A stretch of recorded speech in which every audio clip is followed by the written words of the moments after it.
Hello students, आज हम लोग कक्षा 11 अध्याय 1 समुच्चय का अध्ययन करेंगे। कक्षा 11 समुच्चय का पहले हम लोग इंट्रोडक्शन पढ़ेंगे कि समुच्चय क्या होता है। पहले जानेंगे कि समुच्चय क्या होता है। तो समुच्चय क्या होता है? वस्तुओं का संग्रह। किसी भी वस्तुओं का, बहुत सारे वस्तुओं का संग्रह ही समुच्चय कहलाता है, यानी कि सुपरिभाषित संग्रह ही समुच्चय कहते हैं। किसी वस्तु के सुपरिभाषित संग्रह को, कोई वस्तु है उसका सुपरिभाषित का मतलब होता है कि वह निश्चित हो, यानी कि जो हम परिभाषित परिभाषित कर रहे हैं वह एकदम निश्चित हो, उसे ही समुच्चय कहा जाता है। जैसे कि उदाहरण के तौर पर है ताश की गड्डी। ताश की गड्डी यदि हम लेते हैं हाथ में देखेंगे तो ताश की गड्डी में जितने भी पत्ते होंगे सब ताश की गड्डी ही होंगे, उसमें कोई दूसरा पत्ता हमें दिखाई नहीं देगा। सभी पत्ते जो कि ताश के ही होंगे, तो उसे हम कहेंगे समुच्चय। तो वही कह रहा था सुपरिभाषित। जैसे ताश की गड्डी, है सत्य बात है कि ताश की गड्डी में जितने भी पत्ते होंगे सब ताश के ही होंगे, इसके अलावा दूसरा पत्ते उसे हमें दिखाई नहीं देंगे, तो इसी को कहते हैं सुपरिभाषित।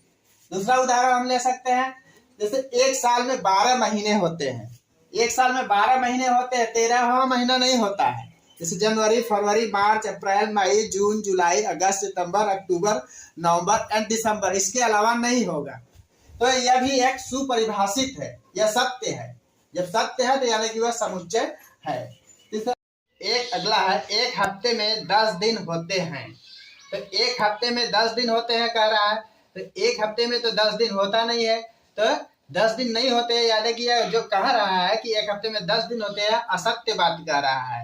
तो असत्य बात कह रहा है, तो इसका मतलब यह हुआ कि यह समुच्चय नहीं है। समुच्चय की परिभाषा हमने बताया था कि वह सुपरिभाषित संग्रह हो, यानी सुपरिभाषित करने का मतलब कि एक निश्चित बात हो, सत्य बात हो और निश्चित बात हो, तो उसे हम कहेंगे समुच्चय। लेकिन यहाँ पर असत्य बात कह रहा है, इसलिए यह समुच्चय नहीं है। अगला है व्यक्तियों की भीड़।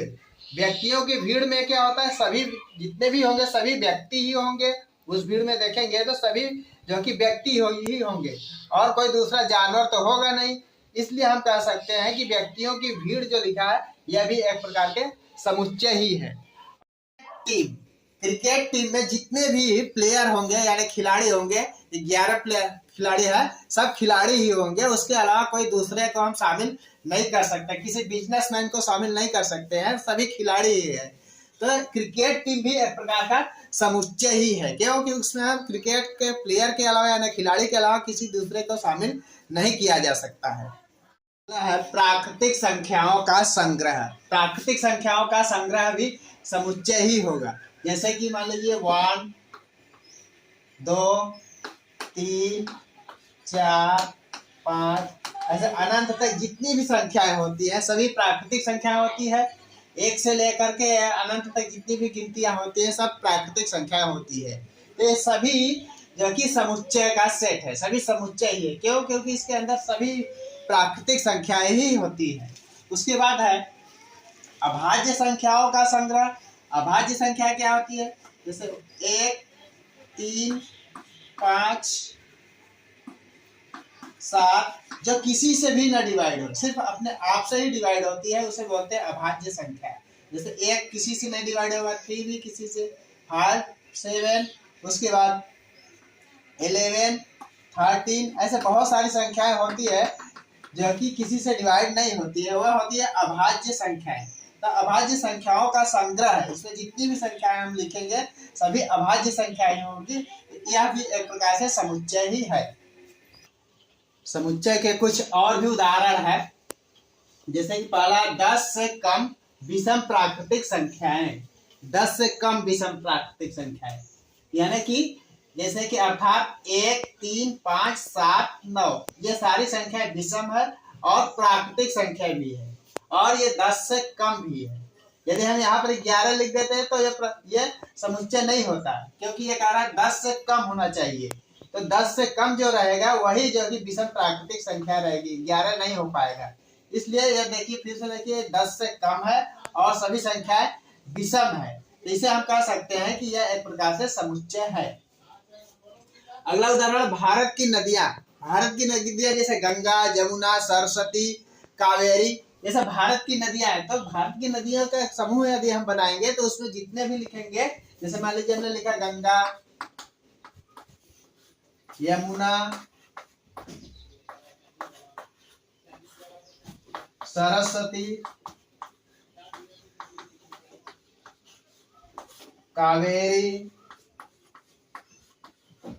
ये सभी एक प्रकार से समुच्चय होगा, क्योंकि जितने भी हमने नदी का नाम लिखा चार, सभी भारत की नदियां हैं, तो एक प्रकार से यह समुच्चय है। यदि हम यहाँ पर लिख देते नील नदी, नील नदी लिखते हैं तो यह समुच्चय नहीं होता, तब यह समुच्चय सेट हम इसको नहीं कर सकते। जैसे लिखा है गंगा, यमुना, सरस्वती, कावेरी, नील नदी, तो यह समुच्चय नहीं है। तो समुच्चय करने के लिए क्या की, क्योंकि कह रहा भारत की नदियां होनी चाहिए केवल, तो भारत की नदियां के लिए सिर्फ भारत की नदी ही है, नील नदी तो हमारे देश में नहीं है, इसलिए समुच्चय नहीं होगा। तो गंगा, यमुना, सरस्वती एंड कावेरी ही भारत की नदियों का एक समुच्चय है।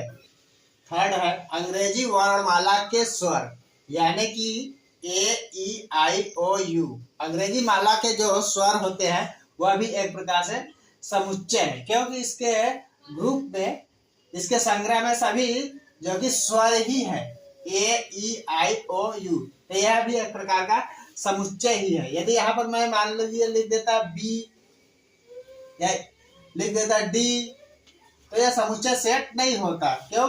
क्योंकि सभी इसमें समुच्चय, सभी जो कि स्वर नहीं है। तो यह जो कि हमने बताया था समुच्चय क्या होता है, वेल डिफाइंड होता है, यानी कि सुपरिभाषित। सुपरिभाषित यह नहीं हो सकता है, क्योंकि सुपरिभाषित तो A-E-I-O-U ही है। यदि हम यहाँ पर D लिख देते तो D तो स्वर है नहीं, यह सुपरिभाषित नहीं होता, यानी निश्चित है। A-E-I-O-U, यही 5 वर्ड जो कि स्वर होते हैं, तो ये इसे हम समुच्चय कहेंगे। अगला है संख्या 210 के अभाज्य गुणनखंड। 210 के अभाज्य गुणनखंड है, 2 है, 3 है, 5 है तथा 7 है। यह संख्याएं जो 4 होती है, 2, 3, 5 तथा 7, ये 210 के संख्या के अभाज्य गुणनखंड है, यानी यही इसको डिवाइड कर सकता है। तो यह भी एक प्रकार से समुच्चय का ही सेट है, यह भी एक प्रकार से समुच्चय है ही। अलावा गणित में बहुत सारे समुच्चय के सेट हमको, यानी समुच्चय के संग्रह देखने को मिलेगा, जो है कि हम आगे पढ़ते रहेंगे। जरूरी नहीं कि यही है, इसके अलावा बहुत सारा सेट हमें मिलेगा। समुच्चय का सूचक, समुच्चय अर्थात सुपरिभाषित संग्रह। हमने समुच्चय की परिभाषा बता दिया था कि सुपरिभाषित संग्रह जो होता है वही सूचक वही समुच्चय होता है। तो समुच्चय का क्या सूचक है? प्राकृतिक संख्याओं का समुच्चय, प्राकृतिक संख्याओं के समुच्चय को n से सूचित करते हैं। पूर्णांकों का समुच्चय, पूर्णांकों के समुच्चय को z से सूचित करते हैं। परिमेय संख्याओं का समुच्चय, परिमेय संख्याओं के समुच्चय को q से सूचित करते हैं। वास्तविक संख्याओं का समुच्चय, वास्तविक संख्या के समुच्चय को r से सूचित किया जाता है।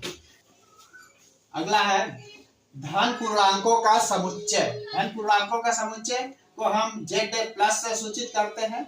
और उसके बाद धन परिमेय संख्याओं का समुच्चय, धन परिमेय संख्याओं का समुच्चय तो q प्लस से सूचित करते हैं। उसके बाद धन वास्तविक संख्याओं का समुच्चय को r प्लस से सूचित करते हैं। ऐसे भी उदाहरण देखेंगे जो कि समुच्चय नहीं रहेगा, जैसे भारत के महान गणितज्ञों का नाम या विश्व के महान गणितज्ञों का नाम यदि कहा जाए किसी से, तो सभी व्यक्ति अपना अलग अलग बताएंगे, एक निश्चित सेट नहीं होगा। उसी तरीके से दूसरा उदाहरण, जैसे आसान तरीका हम लोग मान लेते हैं, जैसे सबसे महान खिलाड़ी का नाम, महान खिलाड़ी का नाम तो कोई सचिन को बताएगा, कोई सचिन का नाम लेगा, कोई विराट कोहली का नाम लेगा, कोई बुमराह का नाम लेगा।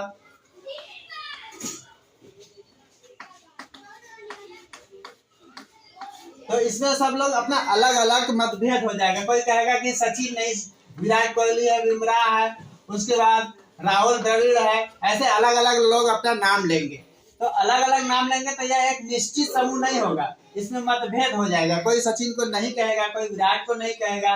इसलिए यह जब हम सेट बनाएंगे तो इसमें कोई निश्चित नहीं बन पाएगा। तो इसे हम जो कि महान खिलाड़ियों के नाम का यदि हम समुच्चय बनाना चाहे तो महान खिलाड़ियों का यदि समुच्चय है तो वह समुच्चय नहीं कहलाएगा।